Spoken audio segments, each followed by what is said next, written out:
Welcome, welcome, welcome. Thank you all so much for tuning in to yet another episode of the Metal Summit here Wednesday nights, exactly where you want to be. We apologize for the slight delay. We were getting some personal issues taken care of. Everybody's good, everybody's lovely, and we are here with you tonight. As always, we are your island of misfit toys with Bobby, Psycho Steve, Angel, Jason, and I'm Jay. But enough about us. It's time for the guest. The fact of the matter is, she's taken time out of her very busy schedule to discuss her life, her book, her businesses, and all things involving Carrie Stevens. Thank you so much for joining us. Thank you for having me. Yeah, absolutely. So again, we definitely appreciate you taking the time out. And first of all, congratulations are very much in order for the release of your book. Thank you. It was really probably the hardest professional thing I've ever done because I did it all myself. Self-publishing is the way to go these days. I explored other avenues. I'm so thankful I did it myself because I kept creative control. And you're all creative people I'm talking to today, so I'm sure you appreciate that. Absolutely. And it's putting out books is not exactly uncommon these days, and a lot of artists do it because they're being pushed to do it. Others feel it's just kind of something fun that they want to do, and others feel that they have a story to tell. When it comes to you, Carrie, what was it about putting out a book that you felt that it was something you wanted to dedicate yourself to? It's been a long time coming. In the beginning, I think it was a lot of other people telling me that I should do it, including Gene Simmons.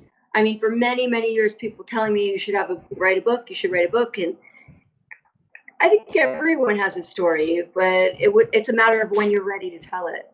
And for me personally, there was a series of events where I landed in the media unintentionally, landed in the middle of the Me Too movement and Donald Trump's presidential alleged affairs, or whatever I'm supposed to say, alleged, he was. Anyway, okay, so I landed in places I didn't want to be. And it made me question my whole life. Like, the media reduced me to, at the time, 48-year-old playmate in the headlines, and I didn't like that. I didn't like that headline, and I said, how did I get there? Is that what I've been reduced to? And I wanted to explore my life and explore why I made the choices that I had leading up to now. And that's why I started writing. And what I uncovered was completely different than what I expected. Oh God, someone's calling me. I knew I should have put this fucking phone on. End and ignore. God, sorry about that. I was in the middle of something brilliant, wasn't I? And I just got interrupted by probably a spam call. But go ahead. Not totally cool. No, you were talking about how you didn't appreciate the headline that they tagged. Oh yeah, I didn't like that headline, but it made me think. Can you guys still see me? Because that call is coming in again. Yes. Okay, good. I'll ignore it. Yeah, I didn't like being reduced to 48-year-old playmate, and it made me reflect on how I ended up being 48-year-old playmate and what had I contributed to the world. Like, what was my purpose on earth? If I died tomorrow, what are people going to say about me? What kind of speech, are my friends and family going to give at my memorial? It made me question everything, and so it was time for me to write a book. It wasn't when everyone else says you should write a book because you've got great stories. It was a matter of like whether I was comfortable with that. I know I have great stories. I know I'm entertaining to hang out with. I've got funny stories, but are you ready to let the whole world hear them? Do you want everyone to know all your personal business? That was a difficult choice. That was something I was conflicted about. I expected trolls and haters and judgment. I was ready to take it on. So I haven't had any surprise. I've had nothing but love and support and kindness. I think there's something beautiful that comes with middle age, and that is not only self-acceptance, but others accept you as well. And when you know who you are, it makes it a lot more difficult for other people to tell you who you are. So I think standing in my own space and my own strength has made it pretty darn impossible for anyone to invade it. And for that, I am glad and proud. Absolutely. No, 100%. Bobby, let's kick it over to you, friend. So, Carrie, I want to have a little bit of fun here. As we talked a little bit before we got on. Look, when you popped on, I've been great friends for almost 22 years now with somebody we both talked about and idolized, and that would be Linda Carter. And as soon as you came on, that was the first thing that came to my mind. Thank you. Not too many people can impress me, but Linda Carter impresses me. Like, I would be so starstruck if I met her. Well, you know, that can be arranged. But, no, and Linda had a very similar career as yourself. Linda was, you know, people don't know, they know her as a Wonder Woman, but like yourself, you know, she was Miss Universe. Everybody looks at you as Eric Carr's girlfriend, but you have such a, you know, with the movies you worked with, I'd like to ask you about some of the people you worked with. Corey Haim, you know, what was that like? You know, because I know. Ask me about him. You're the first person to ask me about him. I thought you were going to say Jennifer Aniston or Mark Wahlberg or something. Yeah, Corey deserves to be spoken about. He was a really sweet guy, and I feel I don't mean to badmouth him in any way because but drug awareness is important. So I'm gonna mention it. He was on drugs when we were shooting the movie together, and that's the second movie I had done for that particular production company. I had just shot a movie with. Everyone I work with dies, by the way. You're going to see a pattern here. No one's going to want to work with me because it's like every time I do a movie with someone, they die. So first I did Redemption with this production company, and Chris Penn, another drug addict, severe alcoholic, dies right after we film. And then the same production company asks me if I'll do this movie, Backlit Murders, and this was great from an actor's point of view. They just gave me the script and they said, pick whatever role you want because they know me. They work with it. There was 4 leading female roles. They said pick which. And for some reason, I picked. The only one that didn't have to take her top off. And I don't know why I cared. I honestly don't know why I cared. I was already a playmate. I don't know why I cared, but I just thought, oh, I'll just pick her because she doesn't have to take her top off. And it wound up being Corey Haim's girlfriend in the movie. And I had to kiss him, and it was so creepy because he was clammy sweat, like cold sweat, clammy, shaky, but he was still sweet, you know, like I could tell he was fucked up, but he was like really upset over some girl he was dating and asking me advice in between takes, and he was still vulnerable. Like he had such a beautiful heart. He was just fucked up. Like he was, I don't mean fucked up in a negative way. I mean, he was an addict and it's a disease. Yeah. So I had compassion for him. I liked him. I just thought he was such a sweet guy. I just felt terribly uncomfortable around him because I knew that he was on drugs. And that made me, as an actress who had to work, it made me uncomfortable. Not as uncomfortable as Chris Penn, because producers had to walk me around the set. I wasn't even, like, originally in that movie, half my scenes in the movie were with Chris Penn. Yeah. In the final version, there's not one scene with me and Chris Penn. It was originally a great script, by the way. Every day, that movie Redemption, they had to rewrite the script day to day based on what he was on. And I was so disappointed because I never got to do one scene with him. And he was a great actor. I really wanted to work with him.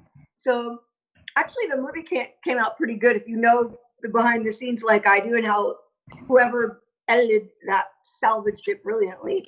But back to Corey. Yeah, Corey. And I know Corey Feldman too.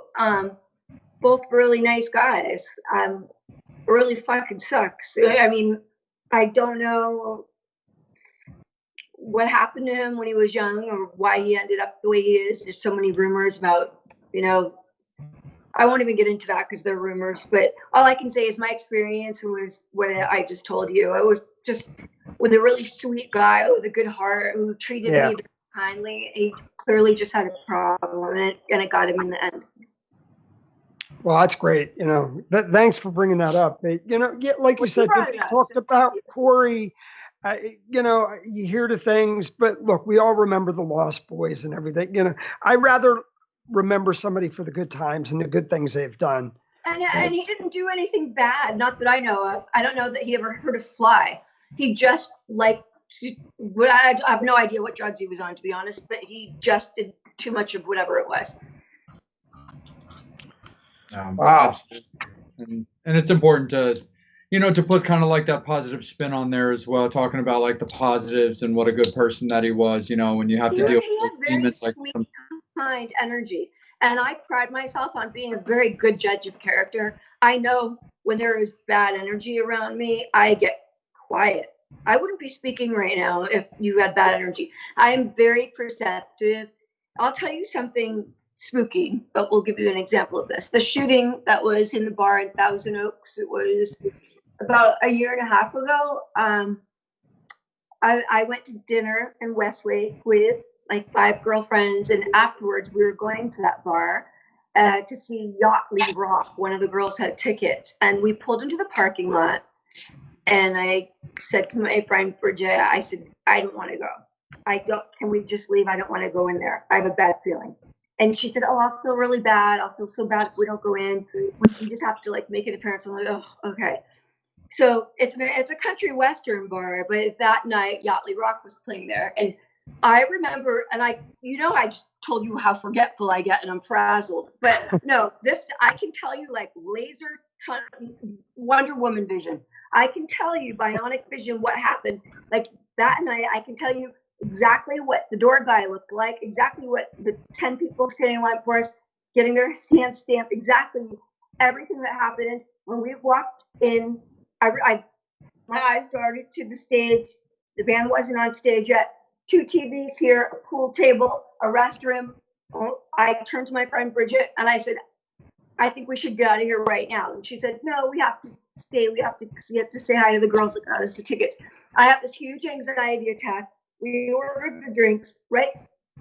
Then I looked over. I tell you, like yesterday, another flash. I look at the TV. I look at the restaurant and say, Epstein. I turn to my friend Bridget. I go, we've got to get out of here. I feel like there's going to be a shooting or something. And then she took me seriously and she said, okay, we'll leave right now. So we left. We went out. We just left before the bartender even gave us our drink. We drove off. And I said, I feel so much better now. I had the worst feeling. And then we went. We still stayed out. More friends were having. There's a place called, I don't know, Westlake Brewery or something. Like some of my rocker friends, Chuck Wright was playing there that night. So we went there and everything was fine. I didn't have a bad feeling. I had lots of people. Everything was fine. Exactly fucking 10 days later, that shooting happens, and it turns out to be a patron who was, he had some vendetta against the employees. And to this day, I'm like, how did I know? I have very sharp instincts, and I pick up on people's energy. I bet he was standing right next to me that night. I knew it. And I've never said that in my life. I turned to my friend Bridget and I said, we need to get out of here. I feel like there's going to be a shooting. And I'm so sorry I was right. But from that lesson on, I will never ignore my intuition. Dude, they're going to cast you in Final Destination. Yeah, great. Psycho Steve, take it away, brother. Reality show. I'm like the psychic that solves crimes. Yeah. Right. Call Carrie for a feel-free reading. You know, the 900 psychics. I'm showing my age. Anyway. Yeah, I should do that. I should set up my own number. Not only should you buy my book, but you should call 1-900 Psychic Steve. There you go. Well, okay. then, Psychic Steve, take it away. Well, all right. First of all, Carrie, thank you for joining us this evening. I am a huge Kiss fan. I did set a Guinness World Record of seeing them in concert 710 times. What? But Yes, we'll digress on that. Seriously? You saw them Yeah. 710 times? Yes. I'm sure, yeah, you've definitely seen them more times than me, that's for sure. True. So first of all, I wanted to say to our top fan that is celebrating her 30th anniversary, Star, and her husband, Tommy, happy 30th anniversary. 30 more. We love you. 30, that's amazing. Congratulations. Yeah, 30 years. So they got married when they were like 2. But anyway, so 20, probably 21, Yes. 22. Yeah. right on, I'm happily divorced. So, all right. So the question I have for you, because a lot of Kiss fans want to know, including myself, because I met you back in '87 when you were dating Eric and everything. Were you a Kiss fan before you actually met Eric? You need to read my book. Yes. It didn't come yet. Ordered I it. ordered it. Did you order it from Amazon? Why No, I didn't you ordered it from last you. time? I ordered it from you. You did? Yeah. Did you order the hardcover? Yes. Oh, I don't have them yet. That's why you didn't get it. Okay. Sorry.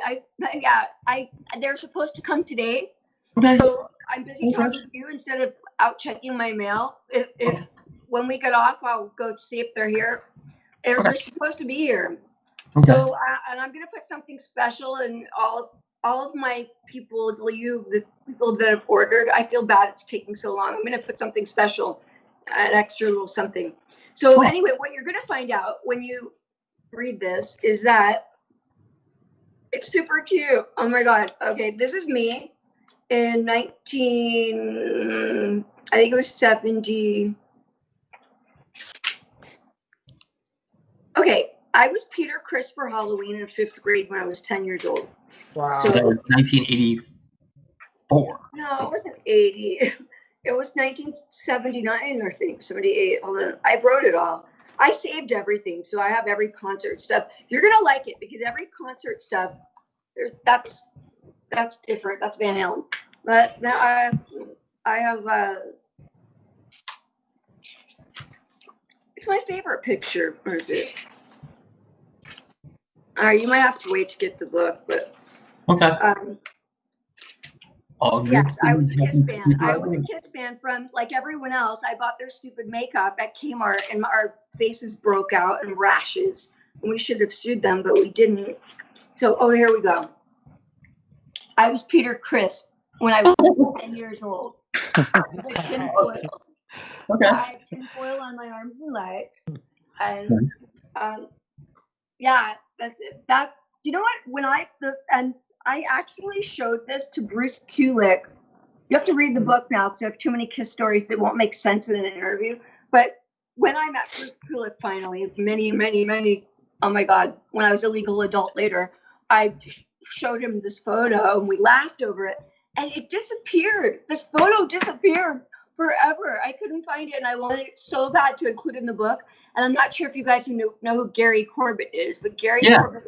Yeah, Gary was the off-stage keyboard player, and he was Eric Carr's best friend.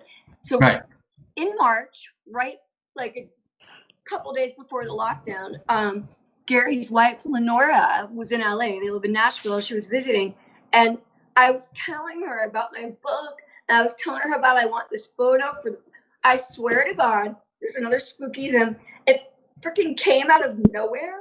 Like I was showing her something else, like an envelope full of stuff, and that photo just fell.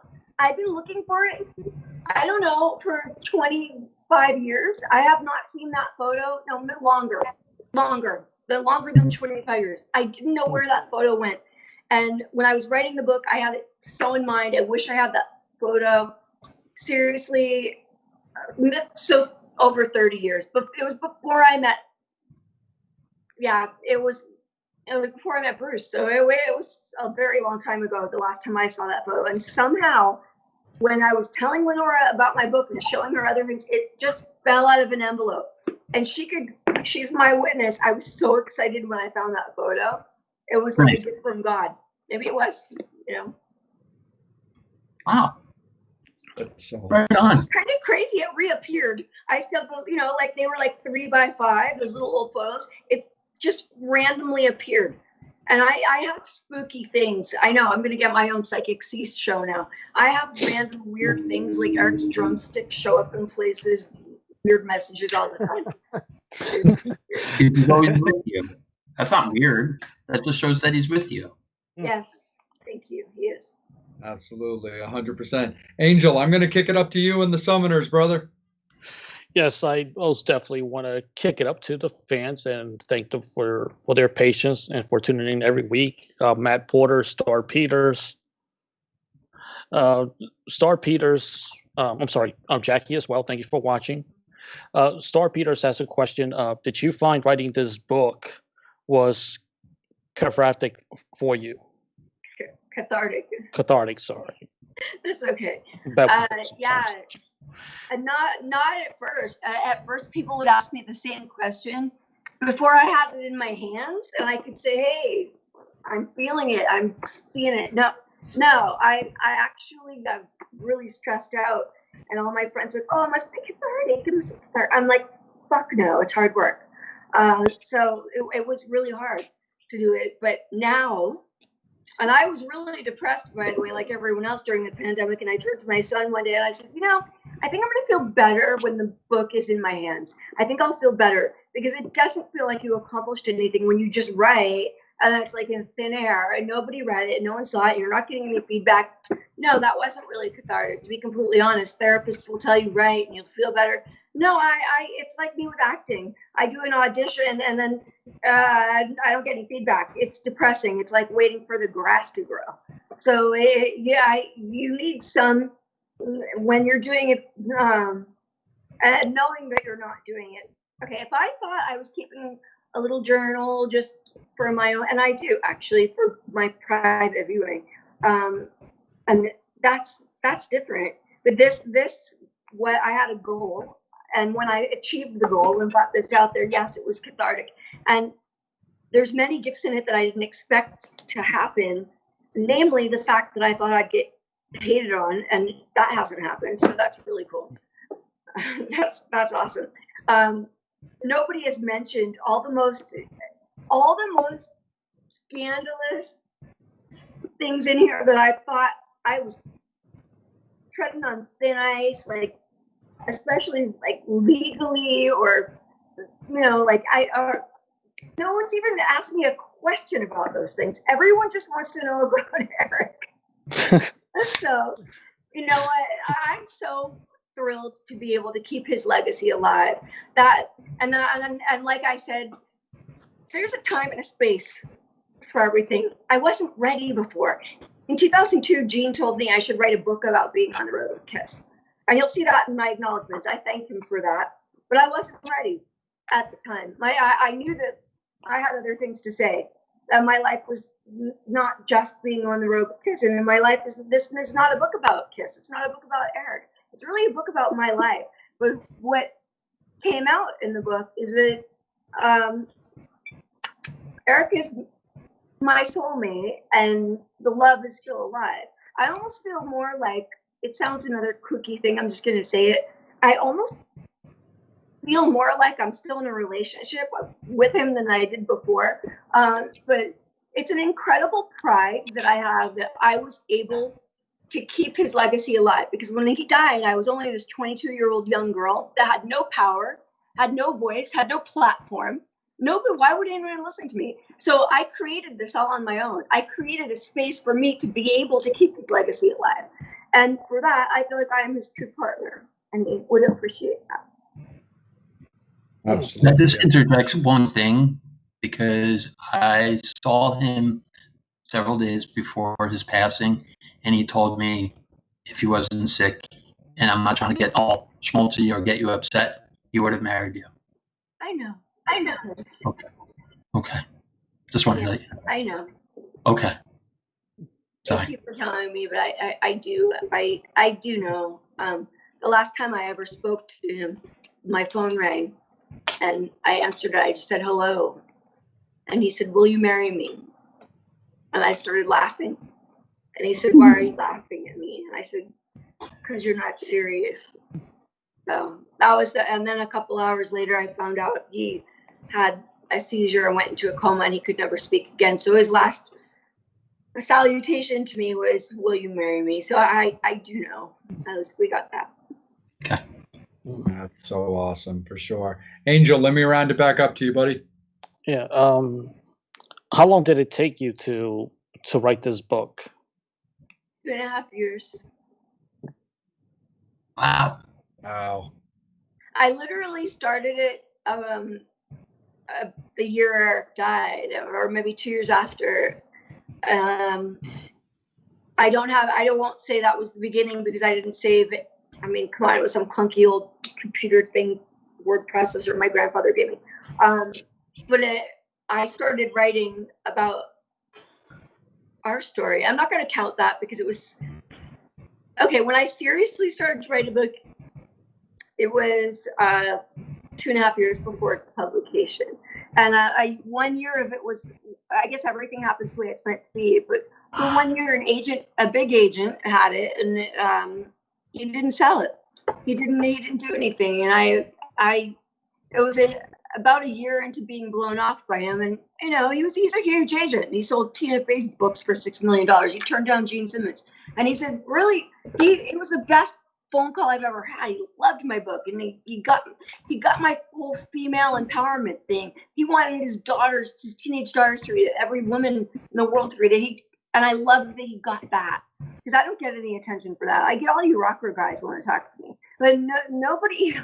I'm a lot deeper, and I don't. I haven't gotten recognized much for my own mind. I'm still Eric Carr's girlfriend and a playmate, but I thought when people read this, it'll take a life of its own, and he got it. So I was really happy about that, but he couldn't sell it.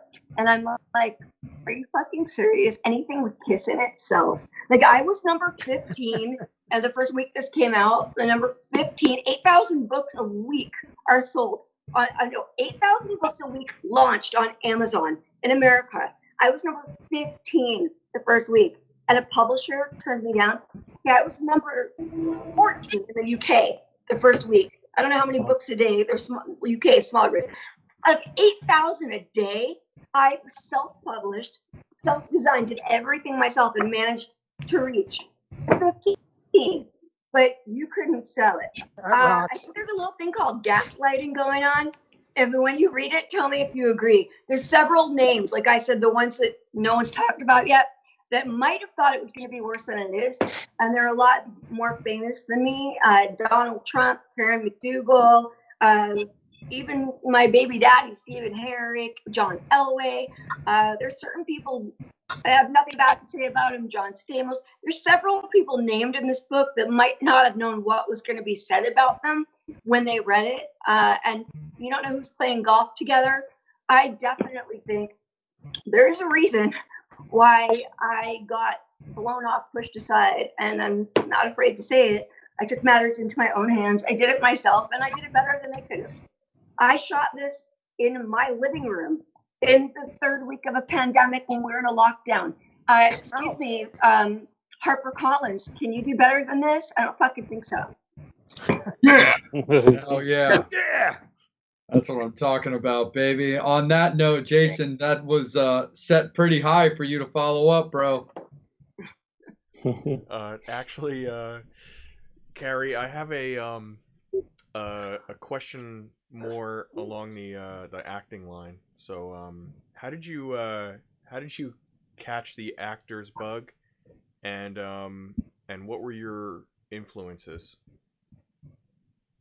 Oh gosh, I was.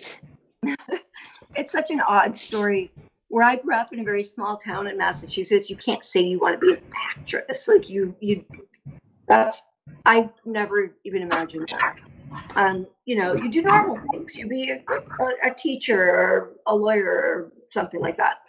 But I moved to LA, and then I had a modeling background already. Like I was noticed from a very early age, even in Massachusetts as a model. But I was not tall enough to be a serious model. So when I didn't really. I had a commercial print agent in LA, but I'm 5'5".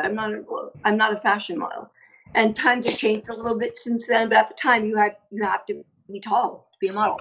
So, of all things, I went to a dentist appointment, and someone came up to me in a frantic mood, and she said, "Are you union or non-union?" And I went, "Non, I guess," because I knew I wasn't in any union. I had no idea what the unions were, but I knew I wasn't in one. Like I was thinking like truck driver union or something. That's how small town I was. But I just said non. And she said, "How would you like to go on a cruise for a week?" And I said, "Yeah, I'd love to." And then she took me down the hallway. She introduced me to the producers. They asked me to come back with a bikini. And basically I just had to walk in and show them my body and walk out. And I got a job modeling. Well, it was called acting. It was basically a glorified extra. So $100 a day on NBC Movie of the Week. And we went to like LA to Tijuana and Sonata and back. But the beauty of that is that I got an introduction to acting, that is actually a real career that real people do. So that was what inspired me to want to be an actress. I got to be on a set for a week, and I got to see actors in action. I got to see what they do and how the magic is made, and I wanted to be a part of it. I fell in love with it that instant. And so as soon as I got back, I'm ruining my whole book. Everything's in the book that you're asking. But yeah, I caught the bug. And back to Eric, yeah, he ended up asking me what I wanted to do with my life. And he was a great influence in getting me on my way. I think that's another reason I appreciate him so much. I wouldn't be who I am without him. I would have, gosh, I feel like I just talked about this last night. Yeah, if he didn't support me, I wouldn't have been able to continue. I would have had to quit and go back, to my parents. I got you for sure. Yeah, we spoke a little bit off the air. Like I'm definitely familiar with Hardwick, Massachusetts, and it's not exactly an actor from type statement that you'd be able to make. I miss it so much, and I want to move back now because there's nothing to do in LA anymore. For everything I do professionally now, I work with my father and his company in Las Vegas. I think I'm going to just spend half my time in Las Vegas and half back in Massachusetts again. LA served me well while I was here, but there's no, even with production, you audition, it doesn't shoot here anymore. There's no in-person auditions or callbacks. It's extremely expensive. It's not fun anymore. It was great while it lasted. I'm moving on. No, absolutely. Well, considering the panel of hosts that you have for this show, we're super stoked to have you back on the East Coast. Definitely. Thank you. Well, how are things there on the East Coast? Pretty good. So you guys like living a little like normal again, or is it still? No, it's not. It's not quite normal, but it's better than it was. I mean, I can only speak for Maryland, where we've moved up into our third stage. Baltimore City is still kind of locked down-ish, but with a little bit of lightness to it. And then the other guys are in Pennsylvania and Jersey, so I'll let them go. Still screwed up. Bottom line. Oh. That's what I was wondering. I just wanted to know, is this still screwed up? Yeah. A lot of restaurants are still 25% capacity. My friend's going to college in Arizona, and I drove him a month ago to school, and we drove he's going to Embry-Riddle. I took him to Prescott. When we drove in, it was like driving into normalcy. There's a little town center. Nobody has masks on.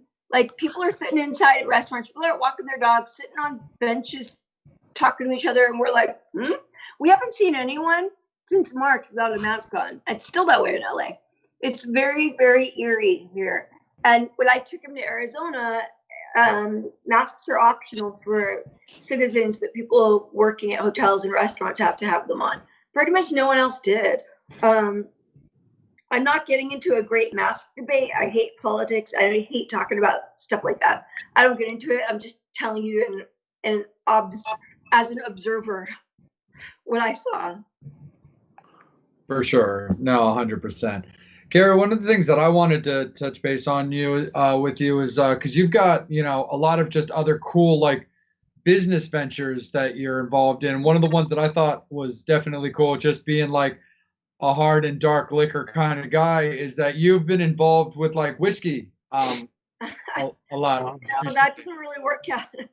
I mean, I actually, not as much now, but you had your. No, I loved the idea of being professionally involved with whiskey. But whiskey, I was asked by someone who writes a blog about whiskey to be, he kind of blew me off. I mean, like, I thought when I spent the summer in Ireland last year, I honestly thought I was going there to work. And then the guy blew me off. So, I don't know. He said his internet was down. It's kind of fucking weird. I honestly thought I was going to be touring whiskey distilleries and writing reviews and developing a TV show around travel and whiskey. So that did not make it into the book. You'll read. There's so many levels of emotion and backstory to everything in my life. I don't want anyone to read it and think I was a liar. It's just that it's already 340 pages long, so I can't include every single little thing. Yes, I was supposed to be working during that time. It didn't fucking work out. Somebody blew me off. It's not that interesting to put in my book, but here I'm telling you now. That's what happened because you happened to ask me about the whiskey thing. So yeah, I honestly didn't mean to go fuck off for 9 weeks in Ireland. I thought I'd be working, but the guy blew me off. So I drank whiskey anyway, and I had a good time. No, absolutely. And then you also have like a chocolate company you're involved with. I don't do that anymore. Ah, damn it. Okay. Well, no, I for many years I had a French company, but I'm in allegiance with my father, who is a scientist, to my website is called stayyoungandskinny.com, and I've just rebranded his entire the product. My this is so complicated. My father's company is called nutrigenome.com.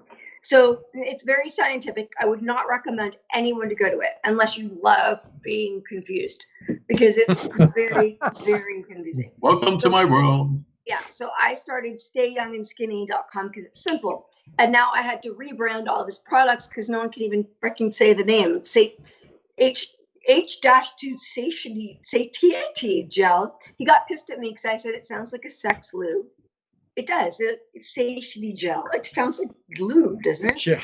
Yeah, I'm like, so he got mad at me when I said it, but eventually he listened to me. I've rebranded everything. It's now called Skinny Snacks, the H2 Energizer. So what it is a product that contains molecular hydrogen. I know this is not what you want to hear about. You want to hear about KISS, but yeah, you're good. So shut up. But molecular hydrogen, a patented formula that we combine a special fiber, glucosamine, with the H2, and you'll not be hungry for hours. So, and it tastes really good. We have cherry, chocolate, and lemon, and I've redesigned all the packaging. You wonder why I'm so busy. I don't just talk about my past. I have so much work to do in the present. So that's my thing. I work with my dad, and it's my company too. I own part of it, and I'm so grateful to have such a good relationship with my dad. I don't talk about family much in my book.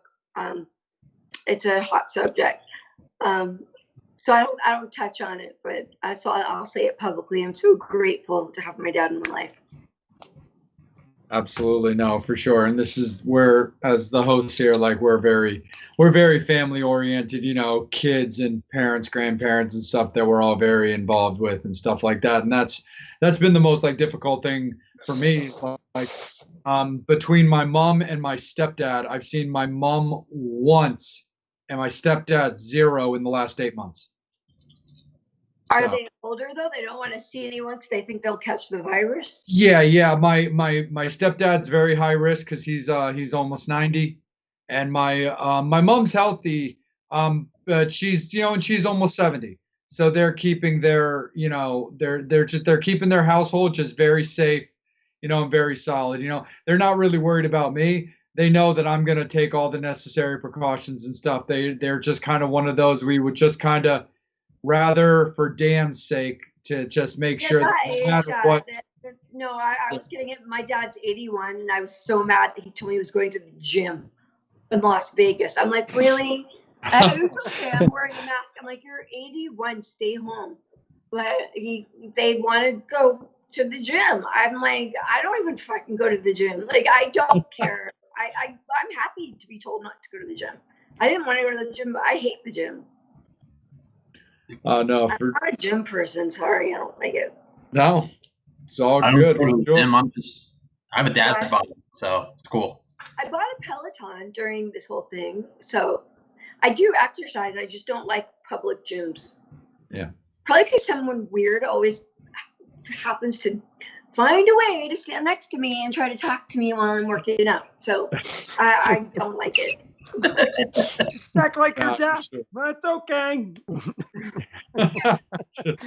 just turn up the volume, Mr. Yeah, Dre. but they don't care. Like, you can have your earbuds in and you can be like, and they will not stop bothering you. That's why I don't go anymore. That's hilarious, but it's also the truth by far. It's the truth.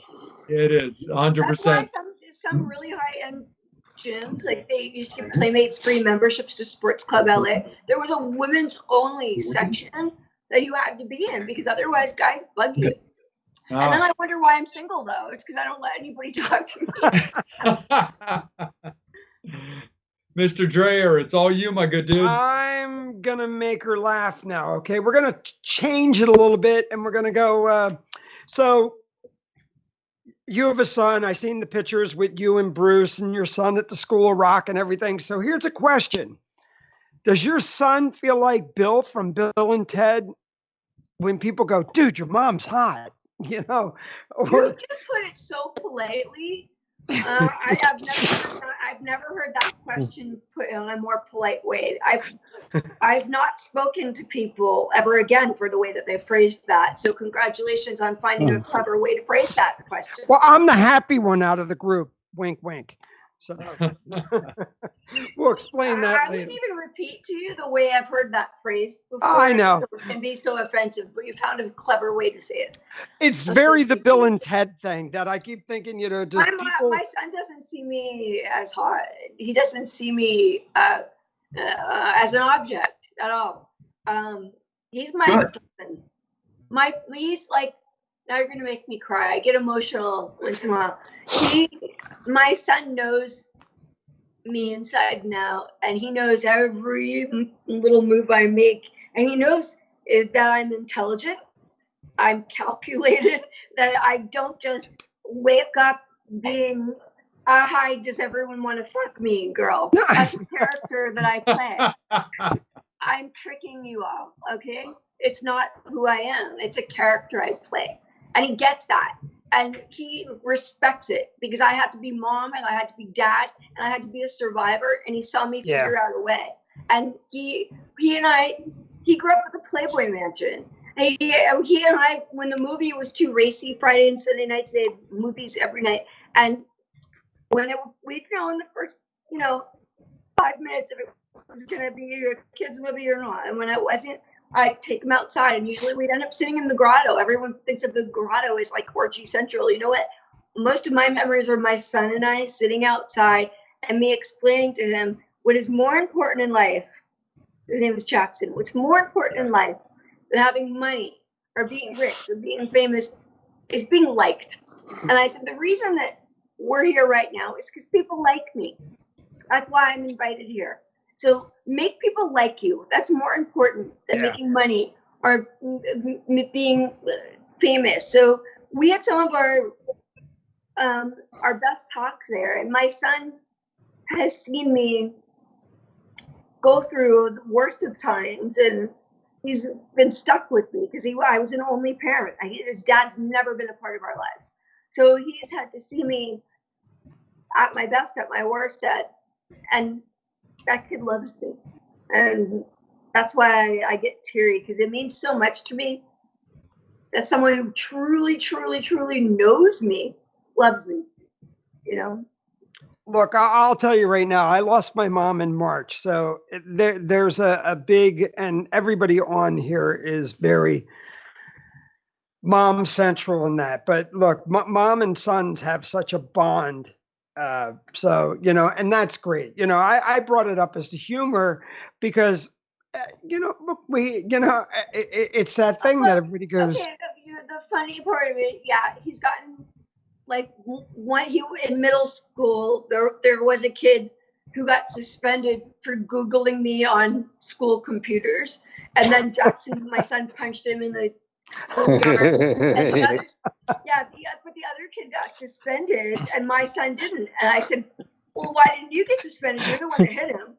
And he said, "Well, he broke the rule because you're not supposed to Google somebody on a school computer." So honestly, no. Then after that, like everyone at school started hitting on me, like the security guards and like every male like teacher. Like, see, my son doesn't tell anyone. Oh, then in high school, he went to a private school. We made a pact: do not tell anyone who your mother is. Like we don't want anyone to know, because it's been a problem in the past. So, of all people, like his female German. Don't ask me why my son took German. Like he failed French 3 times, and then like he's like, "I'm taking German." I'm like, "Please take Spanish. It's so much easier." But he wanted to take German. So his female German teacher in our parent-teacher meeting is the one to reveal that everyone knows at the school. Like everyone knows who his mom is. And I'm like, "Did you tell anyone?" And he said no. And so all it takes is one person. And he went to a private school in Wisconsin. So I guess there's nothing else to talk about in Wisconsin. In LA, it wouldn't be a big deal. My son went to the same elementary school. Scott Weiland was a parent there. 2 playmates. Michelle Pfeiffer's sister Dee Dee was a parent there. Like we had all kinds of other famous sibling parents in LA. But when I sent him away to private school, and not because he was getting in trouble, he just wasn't getting good grades. It's not, their education system was terrible. So anyway, now he's doing great, and I asked him. It's so funny. I wanted my book to come out before he left for college because I told you it's a little weird, but my son is my everything. He's my. I don't want to get too much into my family. I'll just say it this way. I needed my son. My son is I needed him with me before this book came out. So I made sure that 1 week before he left for college that he would be home because I needed him here for emotional support. And then when he went to school, I said, "Don't you want to take a copy?"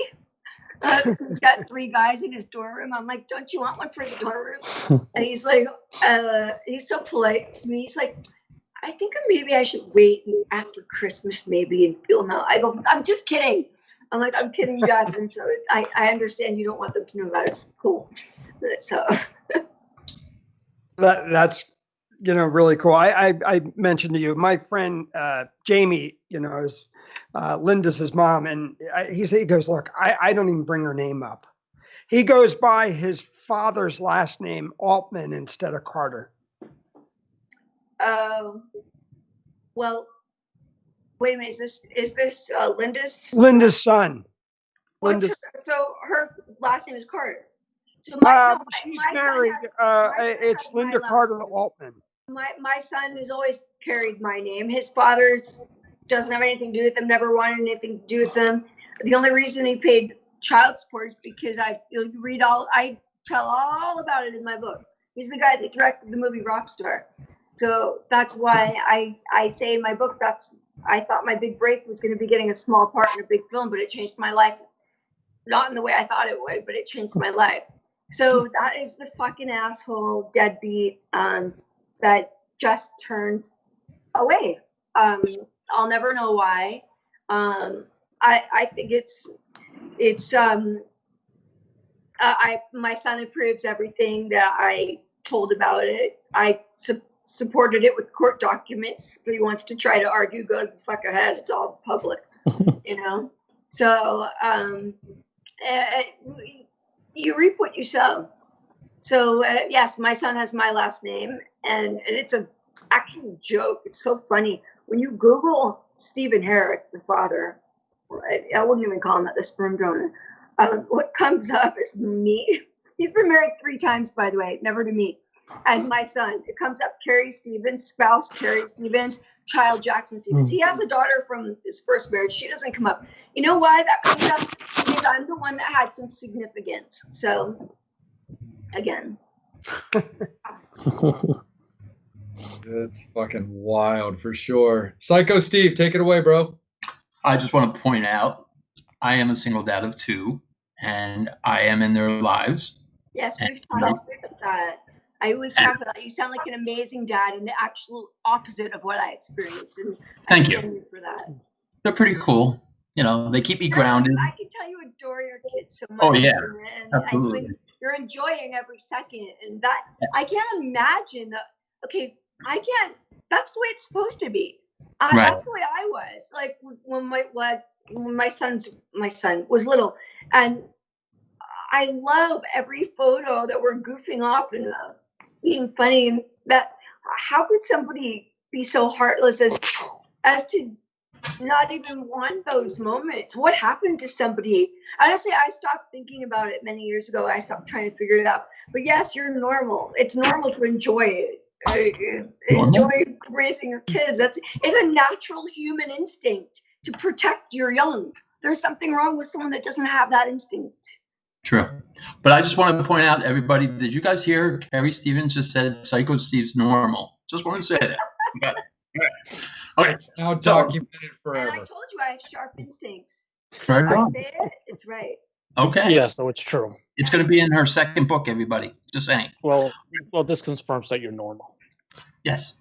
Wow. Okay, so the question is, music. Do you play an instrument? No, I have no talent. I wish I did. Okay. Did you ever think about taking it? Because I know you've been behind Eric's kid. I did when I was young. I mean, like elementary school. But I was told I was tone deaf. Okay. In college, like I honestly, some people, Eric used to tell me I have the worst voice he's ever heard. He's not the only one. I just can't sing. I love, and it's crazy because of anyone, because I think I managed to be kind of famous for being a rocker chick.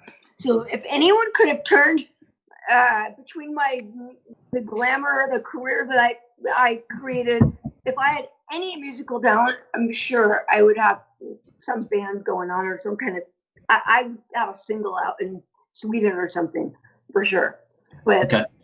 yeah, I just don't have any. It sucks. Gotcha. It's a 2-part Like, question. I can dance a little bit. Can't What? sing. All No, right. I don't. No, I can't. Sorry. It's okay. All right. So the other part of my question is, since you have no musical talent and, you know, you were, you know, such a Kiss fan, what is your favorite Kiss song? I hate this question. You know how hard that question is? Yes, I get it every day. Every day of that question. I'll tell you a few. Okay.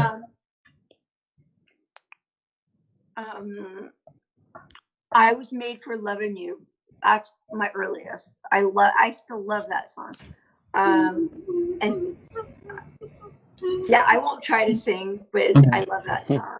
And I like Strutter and Black Diamond. I like the ones with a groove. Little Caesar, of course. And I know everyone thinks that just because of Eric, but I like some ballads too, like Beth and Forever. I mean, it's really impossible to pick out of so many songs what's your favorite. And with so many emotional ties for me, it wouldn't be fair. Fair enough. Yeah. Fair enough. Okay. I'm still shocked that I'm called normal, so I'm just practicing it. Oh, Steve. We call you other things, Steve. but Steve, that's is that a tear? Yeah.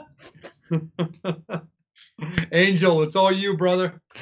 Just going to take it to the fan zone. Matt Porter wants to know, if you had to choose a favorite role that you've had in a movie, what would that role be that you've done?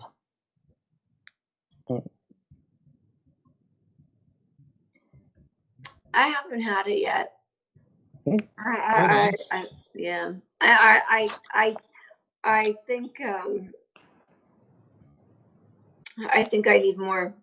I booked a lead in a film on May 2nd, and we are still waiting, indefinitely postponed. So I think I have more to do. It sucks, the situation we're in. I don't think I've bloomed yet. This is kind of like the history of my personal life. I think professionally I have a lot more to do. I think my professional life is going to be better now that I'm a little older and I don't have to be the hot girl with a few lines. I think, you know, I'm looking forward to the future. I'm looking forward to people paying attention to me for my substance, my mind, what I have to give. I can play a doctor, a lawyer, I can play a detective, I can play a badass, and you'll take me seriously now. I don't have to be like, hi, here's my tits and my ass. Yeah, that's what I used to have. I get that all the time. I got a question from Brian. Brian wants to know, where do you see yourself in 10 years? Oh, fuck. What? In 10 years, and I'm going to be in a wheelchair. All right, Well. in 10 years. Wow. I better start taking my Geritol. I don't know. And I don't know. Like, what I've learned from the past is not that we know nothing. Did you think if I asked you 10 years, you'd go, are you going to say the world's going to be on a lockdown? We're in a pandemic? No, you wouldn't have. So what I've learned is that I know nothing. So I will not. Sorry, I don't think I can say. I can say where I'd like to be, which is entirely different than what I'm saying where I think I'll be. So what if you want me to say where I'd like to be? That's a different question. I have one question. Besides the book, what are other projects that you're working on? Oh my God. Seriously, I have no time to breathe. I have stayyoungandskinny.com, which is, do you want to hear about molecular hydrogen again? Yeah. So Skinny Snacks is my, I'm in charge of all of the marketing for that company and my website for it. And I also have my book, which I've just begun to promote. And I am involved in several other projects, including Eric Carr's Rockheads with Eric's sister, which is an animated series that I'm trying to get produced. So I've inadvertently become a workaholic. I don't have any social life. I really, the Playboy Mansion was always my social life. So it's been about, I don't know, 5-6 years, like dwindling my social life down. And since COVID, I was raising a kid by myself. And I have a close-knit group of friends in LA, very close, and our social lives get dimmer and dimmer by the day. I've been spending more time, like I told you, in Boston with my friends there because we have more freedom in the country. I don't need to have the glamorous life I once had. So, transitioning to back east. Nice. Come to Jersey. I will. It'll be closer then. Jason, take it away, brother. So Carrie, this I know you are working with your dad on the business, but has there ever been any thought or attempt to go in the direction of the same type of field in science or Excuse me.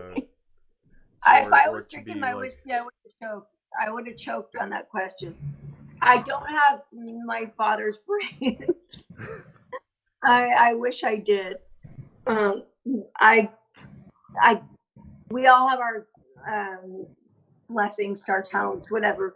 I have no smarts when it comes to science, math, technology. There's a chip missing. I didn't get any of that. So I'm very creative, and we work very well together because my dad does not want anything to do with anything creative. He doesn't want to design the labels. He doesn't want to see anything. And I'm very visual, and I love to create, and I'm very good at that. So that's great. He has the scientific knowledge, and I'll make it beautiful. I'll make people want to buy it. So it's a great partnership.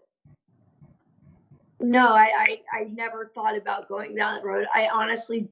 I think I failed, or I don't know if I failed FD biology. I don't think I ever took chemistry. I had to just get my son through this in high school. I'm like, can't you just cheat?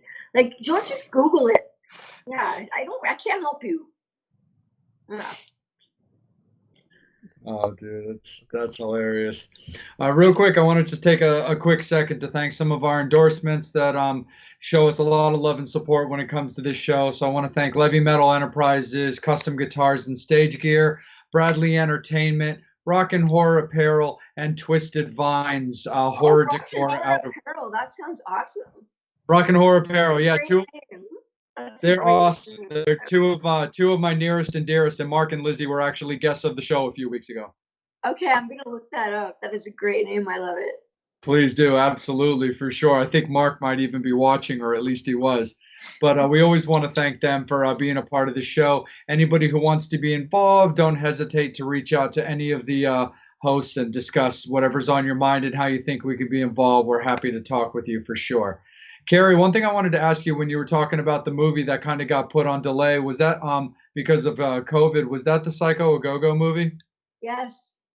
Gotcha. I love the name. How did you know?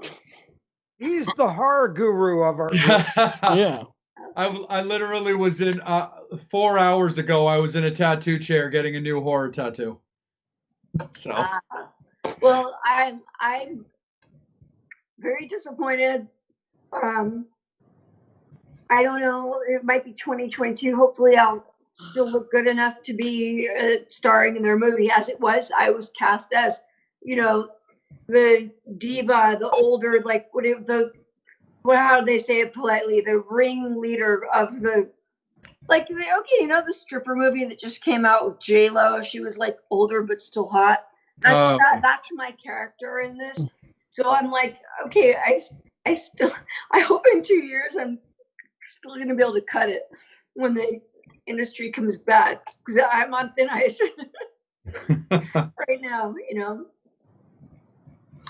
Absolutely. No, for sure. One of the things I just wanted to touch base back on again real quick was family, because I love that kind of stuff so much. And the one thing I think is super duper cool with the way that you've referenced your son is the way that he treats you makes me feel so warm, that he knows exactly how to treat what would be the women of his life, which I think is just amazing and really just awesome for someone that's his age. The first day of college, and believe me, he's been trained how to treat a woman. Sure. Yeah, he'll be okay. I feel so kind of bad that he's had to be the man for me. He really, he's had to. He's seen me where no other human on earth really understands my grief over Eric. No other human on earth. And he has had to see me cry, break down since the day he was born so many times. And that kid knows me inside and out. And that's why I think that he understands me and has more compassion for me than any other family member, or perhaps someone else who might kind of know things about me, but they don't see me wake up. They don't see me go to sleep. They don't see me day in and day out. He has, and he knows my soul. He understands me like no other. And I feel bad in a way, because he's had to see me for me, but so grateful. another human on earth that sees me for me and loves me anyway. It makes me know I'm lovable. Absolutely, for sure. When you're just kind of like at home, just kind of relaxing and getting what little bit of you time that you get, what do you like to cook? Oh God.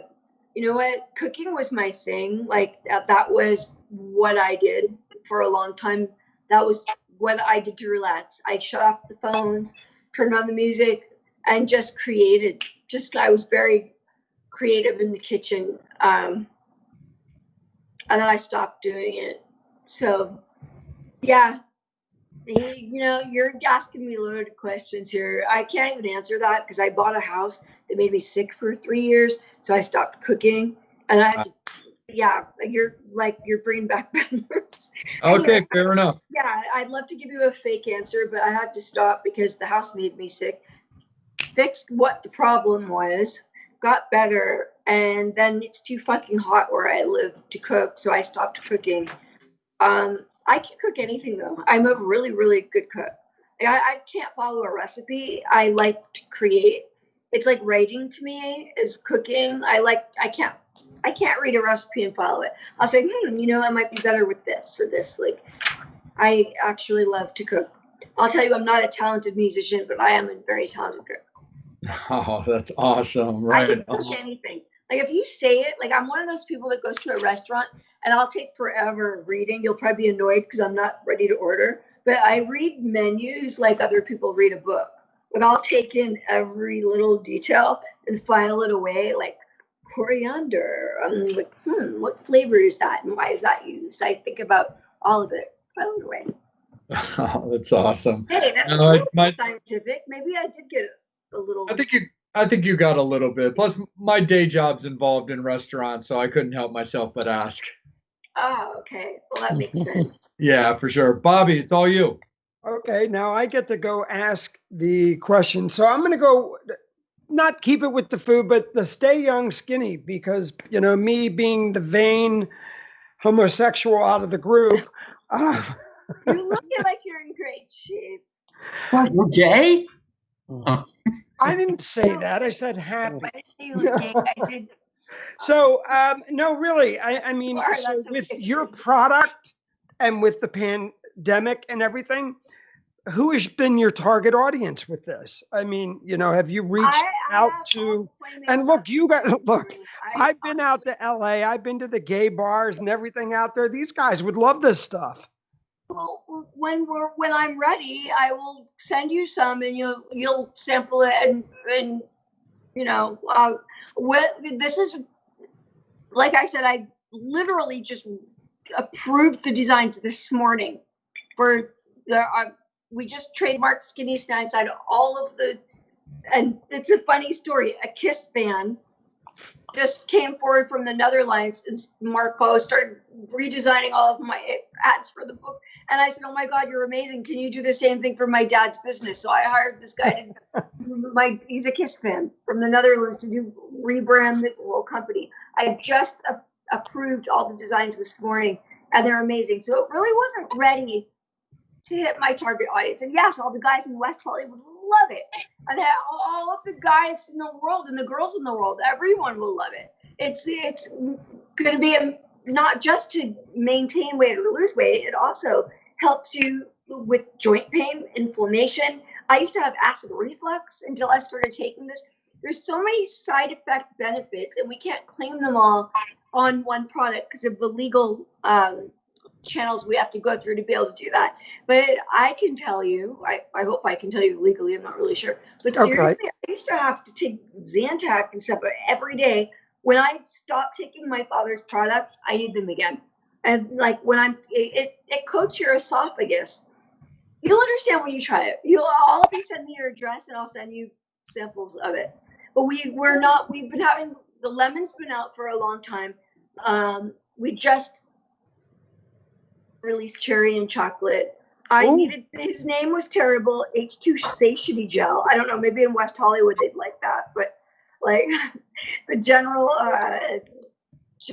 like, it makes more sense to call it Skinny Snacks. They kind of understand a little bit more about what it does.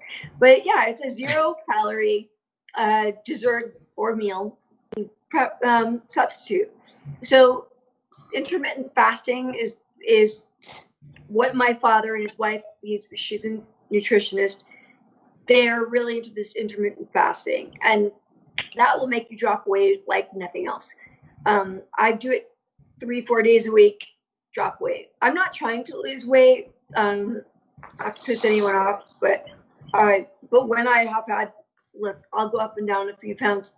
It takes me down. And I have a weak spot. Like, I like to eat at night. I like to wake up at 4 a.m.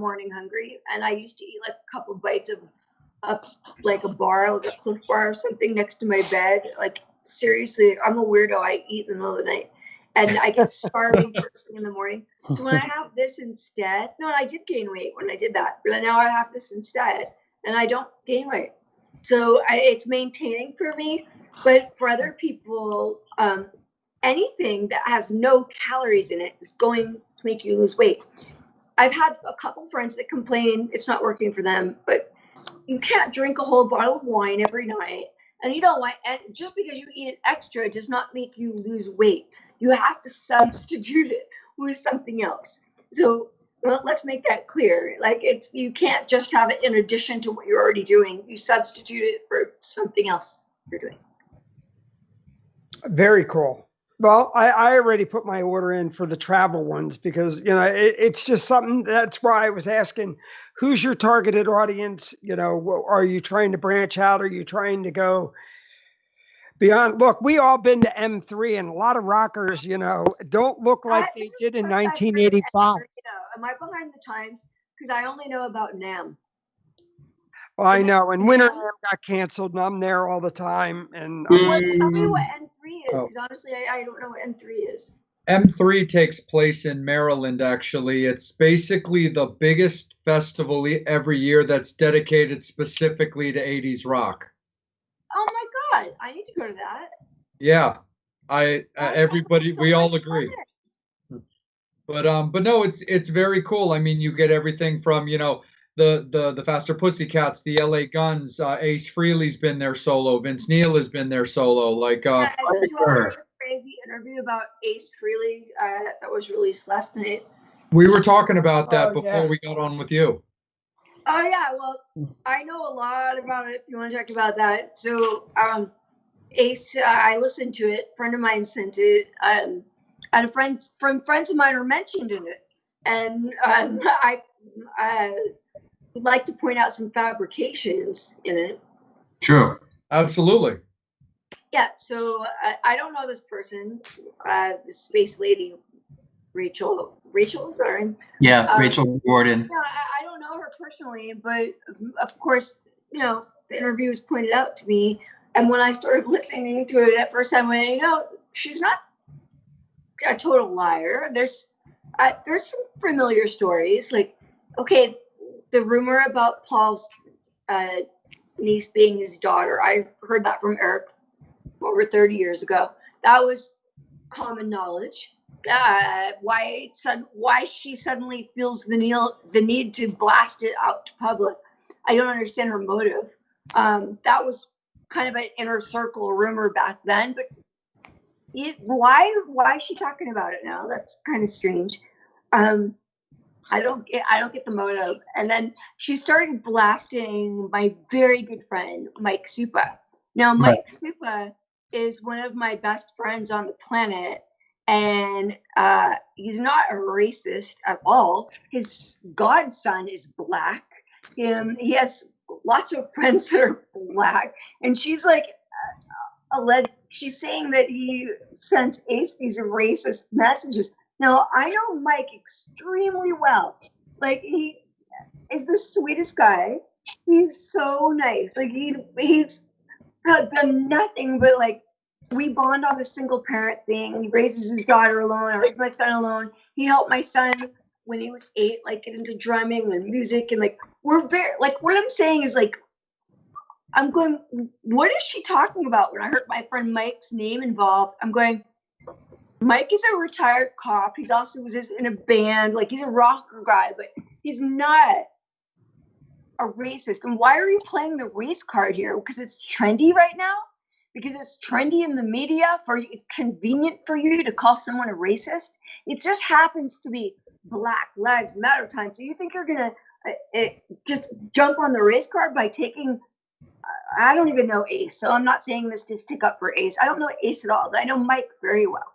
And Mike is not a racist. And the Chris guy, she's in this Chris like Chris was hired. Yeah, I ran him into at the post office the day before yesterday. We sat on a plane together for 4 hours to the Kiss Expo. They call him like Big Ben, like Gentle Ben. He's not. Yeah, he's just a teddy bear. Oh, you know him too? Okay. Yeah, he's not like a mobster killer, is what I'm saying. Like you can, Right. like I was at the post office the other day and I heard this voice behind me and I'm a little on edge. And I, hi Carrie, and I'm like, jump, and of course I'm not worried. It's Chris. You know, he's chill. He like, so it was almost laughable to me to hear someone talking about people that I actually know. And by the way, someone very in the know, because I was in the Kiss circle. She never was. So she did Ace. I actually, and Ace, whatever. Okay, I was with her when actually Ace was way after Ace was a part of things, and when Eric was, and I can tell you because I was around, and I'm not saying this because I'm a fan of Gene. I'm just gonna say it like it is. Gene's reputation was never for liking 12-year-old girls. Gene's, if anything, we laughed at Gene because he liked older women. True. Gene was attracted to older women. He liked huge breasts, blonde hair. We know what Gene liked. It was never 12-year-old girls. So that's coming out of fucking nowhere. And I'm speaking out because it's wrong. And as a matter of fact, I know a lot of the guys who went to Jeffrey Epstein's island. Does that make me complicit? Does that make me a child molester? No. I've never met Jerry Epstein personally, or Jeffrey, whatever his name is. I never met him personally. Never been on his jet. I've met several people in that circle. Do I think they were child molesters? No. Did they even know about it? Probably not. It was probably very secret behind closed doors that those things happen. Just because you know somebody doesn't make you guilty by association.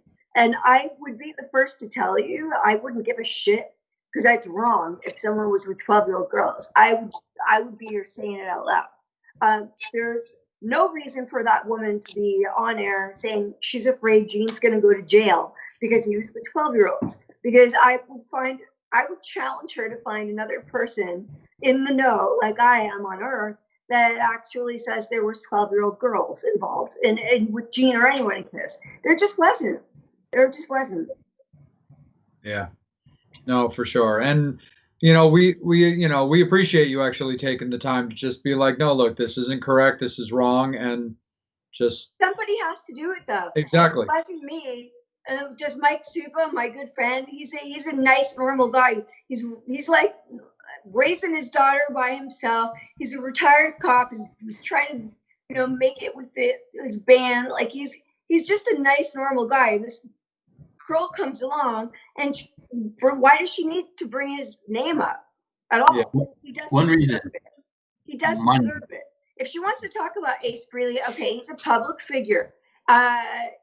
Mike is a private citizen, and he doesn't need the legal bullshit. But I know from writing my book, you cannot just pick on a private citizen like that. So if he wanted to sue her, he could. What's he going to sue her for? She's got nothing. She's like, oh, I'm on the street, I'm homeless. So what do you sue somebody for when they're a private citizen? You can't. But her father is actually a registered molester. He's a sex offender in Los Angeles. I'll send you the link when we get off the phone. Now, she neglected to say that in her interview, didn't she? Her father is a registered sex offender in Los Angeles. I have the link. So people like, I'm sorry to be so big-mouthed about it, but when I'm a very loyal person, and if a friend of mine is being unjustly accused and picked on, and the system doesn't support a way for him to stand up for himself, I'll do it for him. No, absolutely. Because the fact of the matter is, Steve's very ingrained in the Kiss camp as well, and he's the one who brought it to our attention. And on that note, Steve, why don't you pick it up? Well, to answer your question, Carrie, why Rachel is doing this, it's about attention. She's miserable because Ace is happy, just like my ex-wife. She's miserable because I'm happy. I know nothing about Ace. Like, Well, first of all, the whole thing just came to me with these crazy interviews, and I've never met Ace. I don't know anything about his personal life. I was shocked that somebody would. When did they even break up? I don't even know. I understand the story. About a year and a half ago. Oh, now she's talking. Yeah, well, because first of all, Ace is sober for the last 13 years. So thank you for sobriety, you know. And she's just bored. She has nothing else to do. Like you said, she has no money. She has no friends. And she's just trying to ride on food. Okay, the way that it reads, it's like yesterday she was kicked out.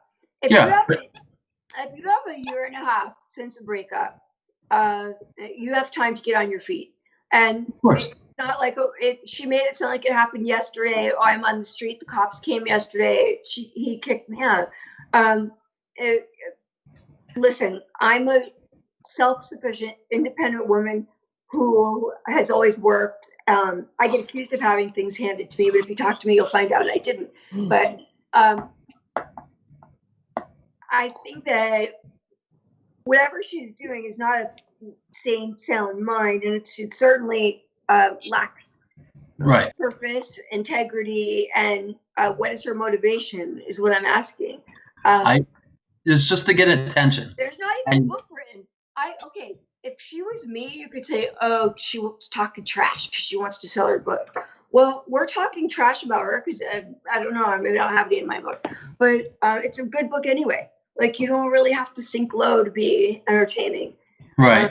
I think that she lost me when she started. Actually, I'm a girl's girl. I was leaning towards her side when she was saying the police came in and they cuffed her within 2 minutes. She wasn't getting out fast enough. And I was having sympathy for her.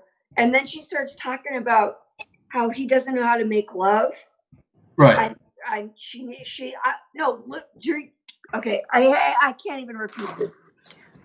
She said, I still have the vibrator in my purse that I had to stick up his ass. Like, why? Okay, are you telling me seriously this was a year and a half ago and she still has it in her purse? Yeah. And she's claiming that she lives in a hotel. Well, I don't care where she lives. Why? If that vibrator was up, why is it still in your purse? I'm sorry, it's weird.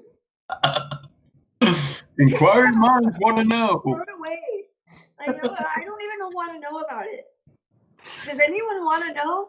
Don't you think that that just didn't add anything to the story? I don't know. So how did we get on this subject again? Yeah. Okay, so Amber Thayer says hi and sends her love.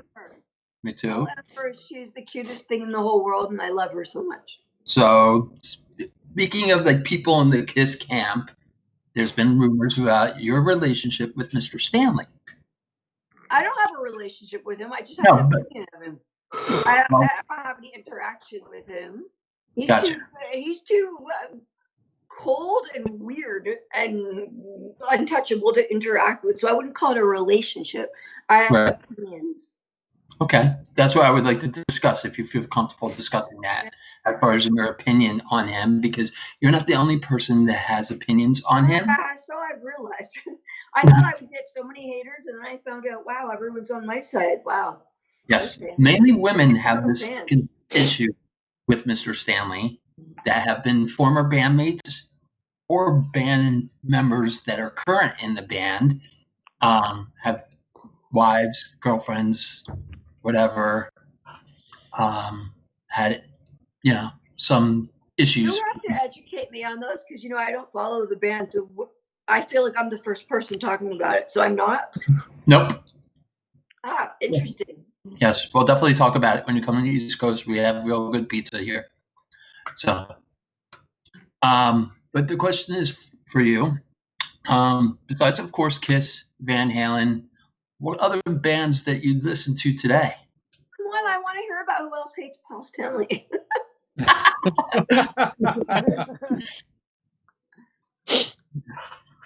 You get me a good attorney, I'll tell you all about it. No, just like a lot of people said he's like very cold and like very withdrawn. Like I don't know. I guess not the word cold. Yeah, cold and stoic. Like he's like this. If you try to say hi to him, yes, to women that his have eyeballs bulge out of his head like a reptile, and he backs up like a foot, and he looks around and he looks at you. He's really weird. He's not personable at all. He's like the epitome of the word snotty. He's not at all. The only time he was ever nice to me is the time he was hitting on me when I was 19. It's not like, no, he's just a weird guy. He's uncomfortable in his own skin, and if you've known him as long as I have, 40 years, there tends to be eventually a time that someone breaks down, and I've come across many of a protective person in my life, and I'm super outgoing and friendly. I make people relax when I'm around them. If I can't break someone down, no one can. So he's weird. I don't care. I'm sorry. I'm just telling the truth. That's a thing that gets to you at a certain age, that you just don't fucking care. Like when anyone thinks, you just tell the truth. And I think that's why so many people write a book when they turn about 50, because you all go, my life was so interesting back then, and I don't care what anyone thinks of it. So that's why I think so many people about my age are coming out with books now. But anyway, okay, so I wanted to know what other people I have in common with that think Paul's creepy, and you wanted to ask me something about something classy, so go ahead. Okay. Music taste. Like besides Kiss and Van Halen, who else do you listen to? Like what's in your CD player, if you have a CD player in your car? Does anyone have a CD player anymore? No, I don't even know how to use one. I never learned. I know cassettes, and then I know how to tell my Alexa what to play. I miss the whole in between. Yeah. Okay, I listen to strange things. I don't think I'm strange, but I love my Irish music. So I like Thin Lizzy, and I like Galway Street Club, which I'm sure you've never heard of, but they're a local band in Galway, Ireland, made up of musicians from all over the world. Galway, Ireland is like a mecca for musicians that just come from all over the world to meet other musicians, and they just jam like in the street, and there's like 13 or 14 musicians that formed this Galway Street Club band. And now they're defunct, but I fell in love with them the year before last when I went there. So that's definitely on the top of my list. And then I always think of mood music. Like I'll just say, like, what kind of mood do I want to be in? And sometimes it's like Alexa play Metallica. I'm very disappointed that Alexa will not play Billy Squier. That pisses me off. Like some of the artists just aren't on there. And then I don't have the CD anymore, and I don't know how to use iTunes. I told you I'm smart in certain ways. You're gonna be shocked. In certain ways, I sound very smart. In other ways, you're like, what a bimbo. Yeah, it's just it's a balance. Yeah. Sweet. But I'm a rocker chick all the way. Like I don't like any type of pop or rap or anything. I mean, like my closest thing I like to pop is probably Lana Del Rey and Carrie Underwood. Like Before He Cheats, I like her revenge song. Mostly country all sounds the same to me. I like Jay Cohen a little bit because I had a fling with him once. So like that's I met him at the Rainbow one night. So that's the only thing I know about country music. I like old things like Dinah Washington. I still like Elvis. I like Patsy Cline. So it's all about mood. Crazy. Okay, sorry. Crazy for feeling something. There you I told you I can't sing. It's okay. We can lip sync. For lying. That's awesome. Nice. Someone needs to shut me up. My stepmom's actually really big into Irish music because my dad's side of the family is right over from Ireland, so I know Gold Street very well. Oh my God, I'm so impressed. Someone actually, besides me, knows about the Galway Street Club. You got to read my book now. There's a lot about that in the last chapter of my book. Awesome. I left my heart in Ireland. Happy to read that for sure. Actually, when I saw my acknowledgements, the last people I've acknowledged is the Galway Street Club. Oh, that's awesome. Actually, and it's funny too because like I really love Thin Lizzy, and actually 2 years ago, the last time I saw Judas Priest on the Firepower tour, when I saw them, they had Saxon and Black Star Riders on that tour. And I love Judas Priest just as much as the next person, but I was there to see Black Star Riders. I'm like, dude, this is the last remnant. Okay, I've got to look up Black Star Riders. Are they Irish? No, it's Scott Gorham from Thin Lizzy. It's the last. I didn't even know about this. Yeah, it's the last version of Thin Lizzy under a new name because they decided that they wanted to record but weren't comfortable putting out a Thin Lizzy album without Phil. So they changed their name, and they've got I think 4 albums out now, and they're all great. They really are. I'm totally behind the times. I need to catch up on this information. Hey, no worries, absolutely. But yeah, Black Star Riders. The lead singer is this guy Ricky Warwick. I'm missing out, and I can tell. Can I tell my Alexa to play this? I'm sure it'll come up. Yeah. Alexa, play Black Star Riders. Oh, I think I unplugged. Sorry. Warner on Amazon Music. Ooh, wait a minute. Pause. Sorry. Alexa, pause. You got mine Alexa turned on, by the way, Carrie. It's all That's good. awesome. I think I unplugged. Yeah, she's got my Alexa turned on too. But yeah, no, they're totally great. They actually they picked up this guy Ricky, who's on lead vocals now, who's been with the band for years now, from a band called The Almighty, and he's 100% Irish, like that thick accent, that brash attitude, and it's really really cool. I think you'll dig. Oh, I bet I will. My heart breaks. I'm not in Ireland right now. I mean, like, I go every summer. The only book celebration that I've had, because I couldn't have a book release party, is all of my friends in Ireland. They finally got to go, and they're in a field. We used to go to the Russian Dub to see one of my friends' husbands play, John Keneally Band, every Sunday at midnight. They finally got to perform again, but they couldn't do it in the clubs. They're in a big field in Ireland.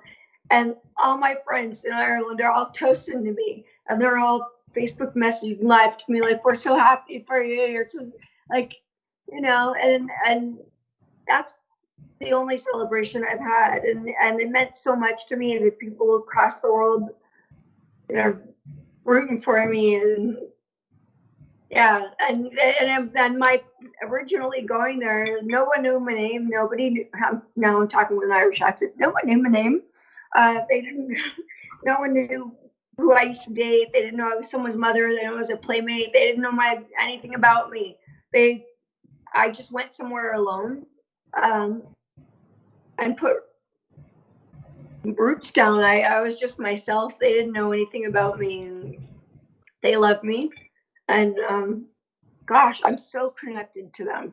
I'm so connected to my Irish friends. I literally wake up every morning to my WhatsApp with everyone sending me jokes and messages, and yeah, it's definitely my second home. And if I was allowed there right now, I would be there. Oh, for sure. I can imagine. That place is just so great. 100%. Now I've been there 3 times. Every time I go, I stay longer and longer and longer. It's harder to leave. Like last summer was 9 weeks. The summer before is 4 weeks. Like I just can't leave. Every time I go, it gets harder to come back. Absolutely. You just keep postponing your plane ticket back just over and over. Angel, it's all you, brother. Oh, David wants to know what hobbies do you have during your downtime? Hobbies?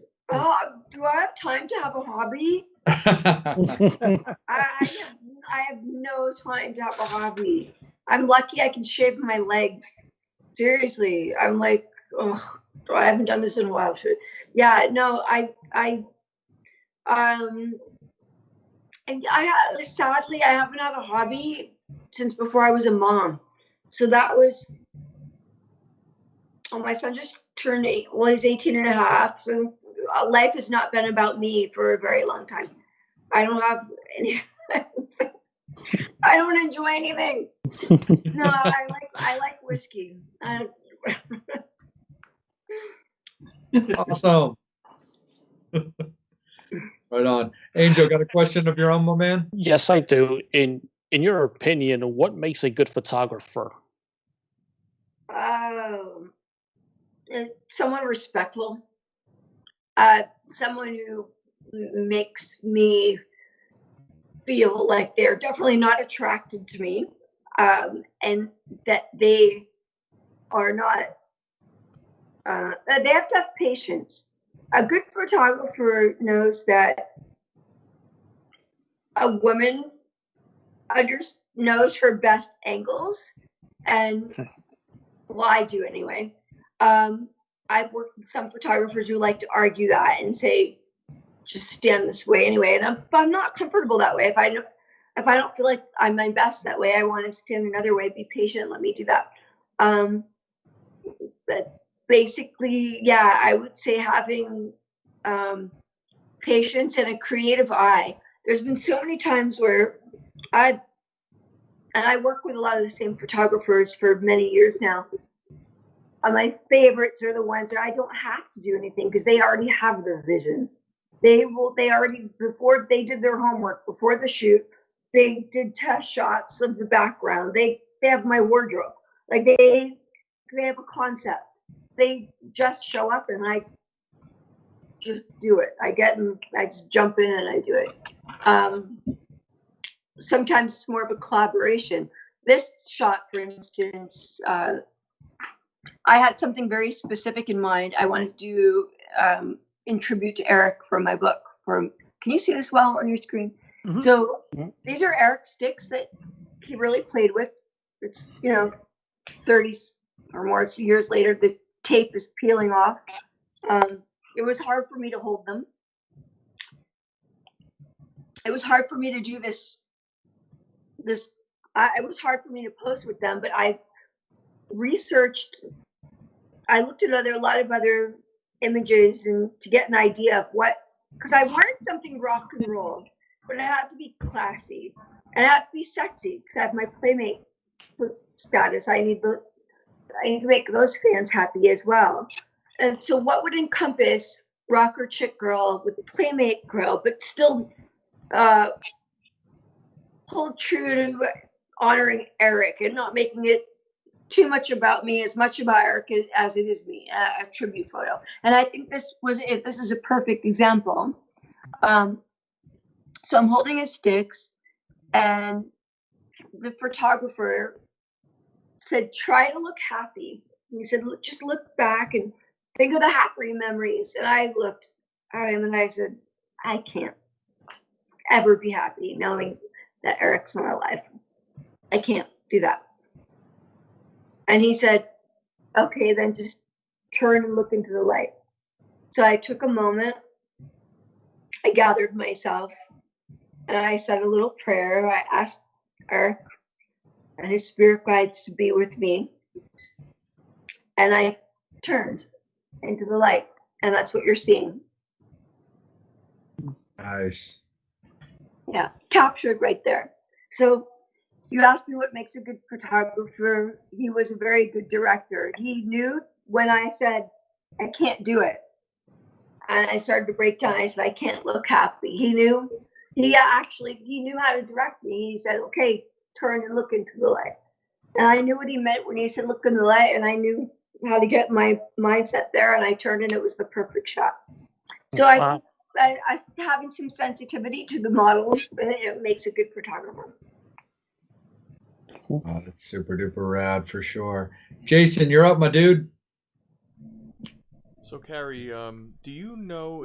I mean, this isn't really a question, although I am going to ask a question. Do you know Lorraine Bracco, the actress from? She was No. from Sopranos. I know who she is. I Okay, don't all know right. her personally. I think that if they were ever to make a movie about her,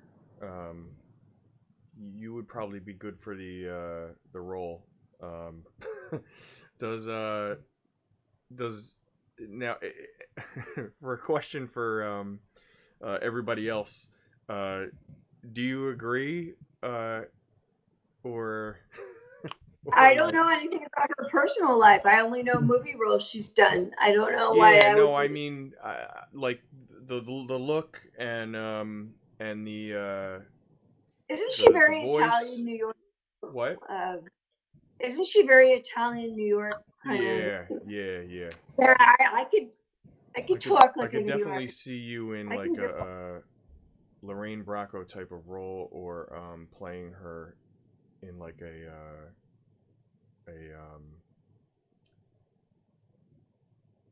biopic or something like that.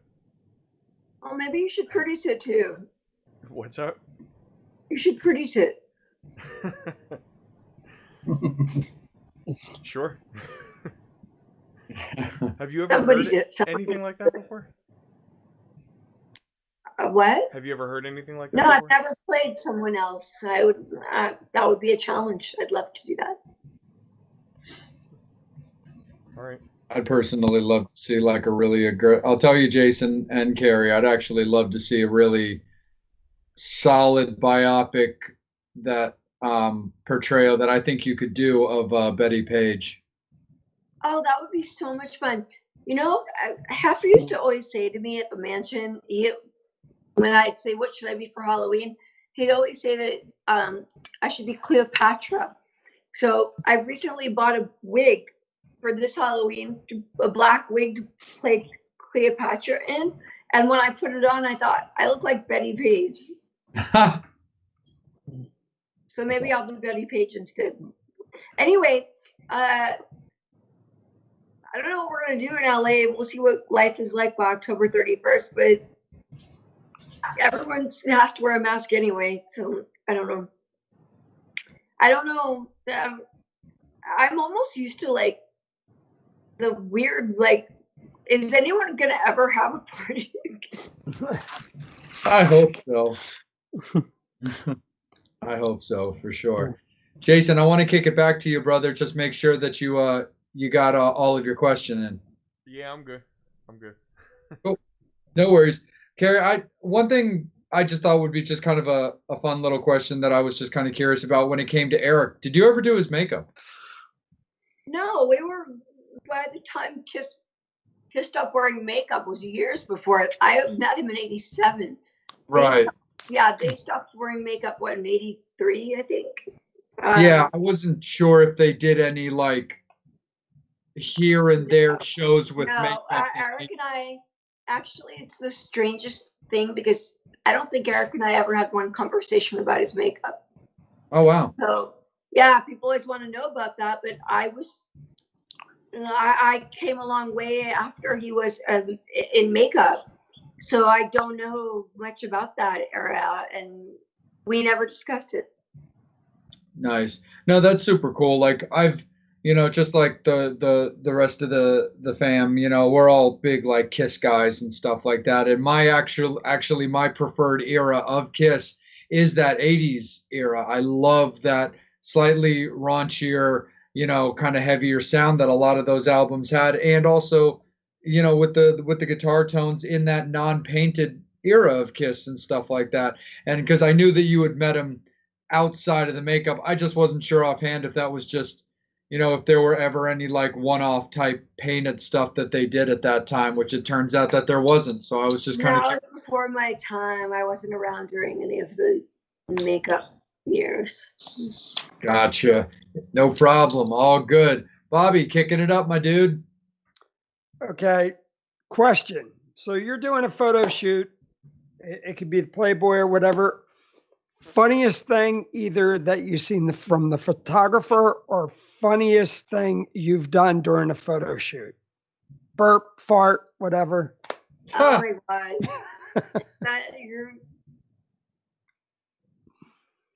Well, Bobby, you're hilarious.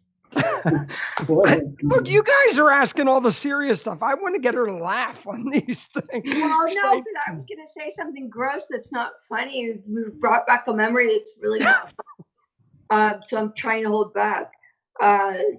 We're not that kind of show. Let it out. Yeah, no, it's no, I shouldn't. Fair enough. But you've been at the Playboy Mansion enough. You look, the human body's the human body, but Is it funny to be like on white sheets laying naked and get your period all over them? That's really funny. Yeah, so I'm like, I don't know if I should talk about no. Yeah, so yeah, things happen that aren't funny. Yeah, like they weren't funny. They were like funny looking back. But yeah. Okay, so I said it. No. I don't know. Sorry, that's what popped in my head. But there, I don't know. There was so many shoots. The mayor showed up once. That's a weird one. I was shooting in some building in downtown LA, and it's kind of odd. You're shooting a nude video for Playboy TV, and the mayor just happens to come inspect the building. So, it was odd. Must have known where the permits were going on. So I got to meet the mayor. I still look back and go, what was he doing there? Strange. Well, that was a little planned, but yeah, I mean, it's got to be that thing where you photographer you never worked with, he never worked with you, and you're going. Playboy had all the same photographers all the time. They didn't have a bunch of different people. Oh, okay. They were a trusted little family. Like you knew everybody. Like like when I needed the cover of my book, I called the same guy that shot my centerfold. Like we're a tight knit bunch. Like it's not like, I guess I should have explained that in the beginning. It's not like, random people. Like, no, we're still family to this day. We have our Facebook family, Playboy family page. Like we all know each other. We were very protected. I never felt unsafe. And like I said, I still call the same people when I need something, the same photographers, the same makeup artists. And there's 3 or 4 on my list. Same people I still work with today. Well, I'm looking forward to getting the book, and I'm looking forward to everything. And I can't thank you enough for, God, you putting the time and effort into that and taking the time with us tonight, which is great. Thank you. It's absolutely been phenomenal for sure. Yeah, Steve, I'm going to kick it down to you and then make another round for everybody. Okay. So you mentioned the Playmates, and who are your friends that we would know besides, like I mentioned Amber before, but your female friends that we would know that you could call or text and say, hey, let's go get a Medi Betty or anything like that? Well, how do I know you? What's that? My friends that you would know? No, as far as in celebrities or actors. I don't hang out with a lot of celebrities. I mean, back in the day, the Playmates and I, we worked together. So we were more, we saw each other on jobs as if you're in the same band as someone else, you're together all the time. So it doesn't mean, we didn't have a falling out, but life goes on. A lot of them moved to other states and got married and have kids, and we're just not doing the same things we used to do. But we stay friends on social media. Right. We kind of stay in touch, but I don't really hang out anymore with anyone. I'm good, very good. Jeff Scott Soto, his wife is my best friend. Elena Grace Soto. Yes. She wasn't a playmate or anything, but she's my best friend. And another best friend of mine, Victoria Silpstedt, is my best playmate friend. I would say she's definitely not accessible. She was in Monaco, New York, and Boca Raton part of the time. But she was my best playmate friend. I was Miss June in her Playmate of the Year issue, and she's to this day. I hate to pick favorites, but yeah, she's still my favorite. She's still my bestie of all of them. And then there's so many of them that I specifically chose not to mention anyone, even Victoria. In my acknowledgments, I just said to my Playmate sisters, what a wild ride we had, because I can't mention all of them. There's too many to mention. I mean, I'm friends with so many of them that I would feel so bad if I missed one, that it's better just not to mention. Gotcha. Absolutely, for sure. Angel, kicking it up to you. Do we have any final questions from the summoners? Yes, just two more final questions, and none from me. Ron wants to know, how was it like being around Hugh Hefner? I absolutely loved Hugh Hefner with my whole heart. I was Will. He always made me feel like the only person in the room. He was incredibly charming, sensitive, helpful. He was a person who guided me almost like Eric did, like just someone who I wouldn't be today if he wasn't in my life. He was a wonderful human being, and there's so many fun stories that I haven't been able to talk about yet because everyone wants to just talk about Kiss and Eric. But when you read my book, there's so much about Playboy and about Hugh Hefner and about my relationship with Hugh Hefner in the book. And I am very proud of, I can't wait till that gets some more attention, because Hefner was such a special person. And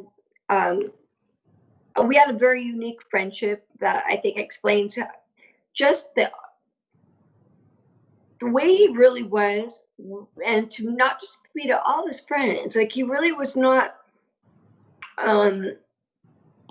what a lot of people accuse him of. Like, there's no way I ever felt objectified at any time. I never felt was it made feel uncomfortable. If anything, I only felt protected and respected at all times by Hugh Hefner and the entire Playboy Corporation. Never a bad experience. Okay. I actually had this final question written, but a fan also asked it. So kind of goes hand in hand. Derek wants to know, what is your favorite Kiss song from the Eric Carr era? Didn't we just answer? Yeah, but I guess he just came in like. My answer is I can't answer. Okay. I love the ones he's saying. I cannot listen to Beth without Eric singing it. I tear up. Like, you know, my relationship with Eric, I have to say Little Caesar. Like, I can't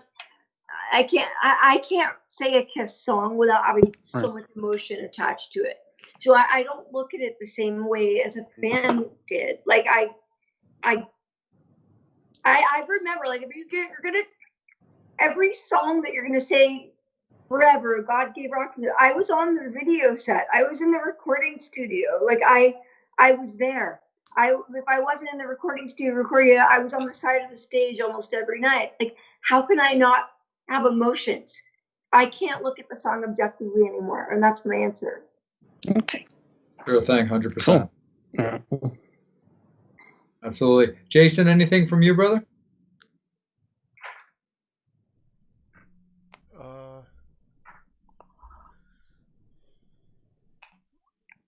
I think if there was anything else that you could do that you haven't done yet, or if you weren't doing what you're doing today, what would it be, like profession wise?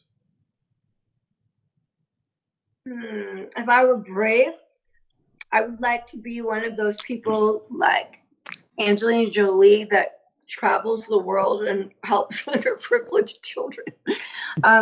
No, seriously, if I had the resources and the fame, and if I was able to, I admire that so much.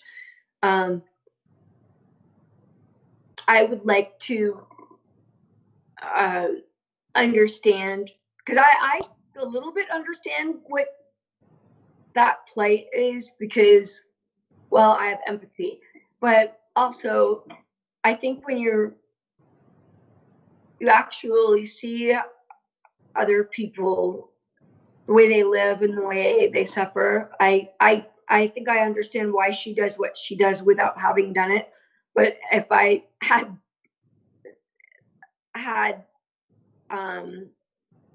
the opportunity to make a difference, like someone like Angelique does, I admire that greatly, and I'd like to be in a position to be able to make a difference. I know that probably sounds cheesy, but that's the truth. No, that's not cheesy. That's pretty cool, actually. Absolutely, 100%. No, my only last question, just involving Eric, is really just simple enough. Just if you're able, a lot of us Kiss fans, when it comes to our last sights of Eric, was the "God Gave Rock and Roll to You" music video, and I would just like to ask, what do you remember about that video shoot, and any, difficulties he might have had, or even just there's a complete fucking lie. Paul Stanley is a fucking liar for saying that he had any difficulties at all. That shoot was so long and boring. It was like 16 hours long. Bruce Kulick's wife and I, they were shooting like out in Van Nuys at a soundstage. Christina is still one of my best friends, Bruce Kulick's wife. We actually left and went to like the Rainbow and came back. That's how long it was. We took off and came back. My good friend Jack Sawyer was working for Kiss at the time. We still has tons of pictures. We still talk about that shoot. Eric fucking beat the shit out of those drums for 15 or 16 hours. Never complained. Was not sick for a minute. Like I said, it was so boring. It was like, Christina and I was like, we're gonna leave, because they had to like play it over and over and over. Before digital, like they and you know what? I was the one that went home with him that night. He was still not tired. Absolutely. And why should I lie about it? I talk so much about him being sick in my book, and so much about his moods. I have no reason on earth to lie, or in death. I don't have any reason to lie. Eric was not. He was. We thought he was in remission during that shoot. He was clear from the doctors. He was in great spirits. I tell the story better in my book, but it is a complete fabrication on Paul Stanley's part that Eric was suffering at all through that shoot. He wasn't. If anything, like I said, it was like Christina and I were laughing and sneaking off to the Rainbow while they were playing. Like it was just there was no tension, no I'm worried about Eric. There wasn't anything like that. It was nothing like that at all. And they didn't give a fuck. I'm telling you straight out, there was no giving a fuck. If they had given a fuck, if they were like really worried about Eric being sick, there was no nurse on set. There was no doctor on set. There was nobody watching in case Eric had a seizure or anything. No, if there really was a worry, wouldn't there be something like that? There wasn't anything like that. They didn't give a fuck, period. Absolutely. It's over now. It's done. I'm just telling you exactly like it happened. There were no fucks given. No, 100%. No, and we really do appreciate you and all of that. Like, we have nothing but the utmost respect for you taking the time, our love for Eric Carr as Kiss fans, and everything that you've talked about over these last, almost 2 hours. Like, our biggest thing doing the show every week and our guests is that it's been just as important and enjoyable to you as the guest, that you enjoyed your questions, you had a good time, and that you felt that your time was worth it and valid on this show. I had a great time. Thank you. Thank you so much. And thank you so much. I wish we were all like closer and could hang out, but you'll be out on this end soon. I'm only 2 hours away soon. Yeah. We'll definitely get you. And hey, now that we've kind of put M3 into your brain, it gives you something to check out for a future visit. Yeah. And we would definitely love to have you down here. But Carrie, 2021 MP3. Yeah, it's currently in May. Yeah. Well, my birthday's May 1st, so awesome. Very cool. Yep, and I believe it's that first weekend. I think it's like the 5th, 6th, or something like that. Okay. Well, you can Keep me celebrate your posted. birthday all I'd week love to long. come to that. Yeah. Hey, you can celebrate your birthday all week long. I'm Absolutely. gonna have like Or There's a still birthday stuff. month. I'm gonna have a year and a half of birthday to make up for by then. Oh, Even absolutely. yeah, you For gotta sure. make up There's for going to be a lot of just killer things just made up for sure. But Carrie, thank you so much for your time this evening. Like, we really had a great time. Carrie, one quick. So awesome getting to sit and just chill out with you. So You know? with your product, like I ordered, can I put alcohol in it? No, actually, I have not tried that. My father hasn't had a Yeah. drink in 40 years, so he probably wouldn't approve. If I ask, he'll think I'm asking for myself, and I'll be in big trouble. So I'll give you his email address, and you can ask him direct. How's that? 'Cause I looked at it, I'm going, wow, these would be pretty good with vodka. Well, yeah, but the point is to have no calories. And if you add the alcohol, you're adding the calories. And honestly, I think you'll get really drunk if you have that on an empty stomach with no calories. So I'm not putting any ideas into your head. Actually, I hope no teenagers are listening to the show right now. Nah. No, they would never Yeah, do anything. I'm gonna give you my dad's email. I want you to ask him the question because I swear my dad still treats me like I'm 10 years old. He'll think I'm asking for myself, and I will get like a protective negative thing. So I want you to just ask as a customer. Yeah. Now I know whose house to go at to get drunk. I think it's gonna be no. Seriously, now we all Hey. know exactly where to go. Yeah. But fans, thank you all so much, Metal Summoners. We love you guys to death. You're always so great. But check out Carrie Stevens. Get her book, support her. Check out her websites, her site for the VIP packages. You get all kinds of goodies that come along with that. You can also find her book at like Amazon, Barnes and Noble. Angel, did we get any people by any chance that spoke up during the show about getting her book? I know that Star Peters says she's gonna order the book. Awesome. Right on. Killer. So we love that. And we know that, Bobby's hit some orders for you. Me, Steve, we definitely appreciate it. And Carrie, thank you again so much again for having Thanks, Carrie. an evening Thank with us. It was really informative. It was so great. And it was so honest and so heartfelt. And it was fantastic. I'm happy that you enjoyed it. Thank you. Absolutely, for sure. And thank you. Summoners, you guys have yourselves a great evening. We will see you next week. Guest announcement on Friday. We're looking forward to hitting the Dirty 30, our 30th episode next week. Wow. So thank you guys, as always, for tuning in. You guys have yourselves a great rest of your week. Again, for Bobby, for Angel, for Jason, for Psycho Steve, I'm Jay. For Carrie Stevens, thank you all again for tuning in to the Metal Summit.